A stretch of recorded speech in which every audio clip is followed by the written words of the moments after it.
Vamos a empezar este nuevo tema de nuestra clase de química inorgánica con los estados de oxidación. Para eso requerimos de una tabla periódica, preferiblemente la tabla periódica de Walter, y recordar algunas de las cosas que vieron en años anteriores. Recordemos que la tabla periódica ubica únicamente átomos, no moléculas ni compuestos, que los átomos están ubicados de acuerdo a sus propiedades en orden creciente de número atómico, de tal manera que aparecen en columnas verticales llamados grupos y en periodos horizontales.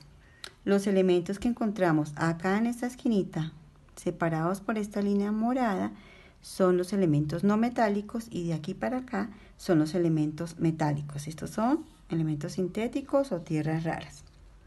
Bueno, para eso necesitamos, como les digo, tener la tabla disponible. Oxidación, también llamado estado de oxidación, indica el número de electrones que un átomo puede ganar, perder o compartir cuando forma un compuesto. Recordemos que estos compuestos se forman a través de enlaces iónicos o enlaces covalentes. Bueno, hay unas reglas generales para poder establecer los estados de oxidación de un elemento. La primera regla: el número de oxidación de cualquier elemento libre, es decir, no combinado, es 0. Esto lo colocamos acá, lo podemos ver en un numerito verde en la parte de arriba, un 0. Cuando un elemento está sin combinar, así como lo encontramos acá en la tabla periódica, están los elementos sin combinar. El estado de oxidación es 0 porque está en estado fundamental, es decir, no ha ganado ni perdido electrones ni compartido. La siguiente regla: el número de oxidación del oxígeno en un compuesto es -2. En un compuesto, es decir, cuando ya se combina, recuerden, sin combinar está en estado fundamental. Combinado ya ha perdido, ganado o compartido electrones. Por lo tanto, el oxígeno siempre es -2, excepto en los peróxidos, donde el oxígeno se combina con un metal del grupo 1A o del grupo 2A, ahí trabaja con -1. De lo contrario, siempre será -2. El número de oxidación del hidrógeno en un compuesto es +1. El hidrógeno siempre va a ser +1, excepto cuando trabaja con metales, donde es -1. Otra regla: el número de oxidación de los elementos de los grupos 1A, 2A y 3A, o sea, este de acá, estos elementos que pertenecen a esos grupos, el estado de oxidación es el mismo número del grupo. Fíjense que acá en la tabla periódica aparece 1A, 2A, entonces, y el 3A. Estos elementos que pertenecen a este grupo, el estado de oxidación es 1, 2 o 3. Y por último, en toda molécula, la suma algebraica de los números de oxidación de los átomos de un compuesto debe ser 0. La suma algebraica, recuerden que es la suma que tiene signos, más o menos. Estas reglas, digamos, cuando uno empieza, las tiene ahí como disponibles, pero a medida que vamos avanzando, ustedes van recordando. Sin embargo, lo vamos a dejar acá para tenerlo en cuenta. ¿Listo? Y vamos a empezar con este ejercicio colocando los estados de oxidación. Entonces, vamos a empezar con este compuesto de acá.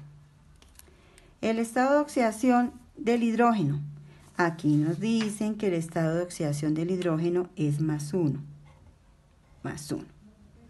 ¿Y el estado de oxidación del cloro cuál será?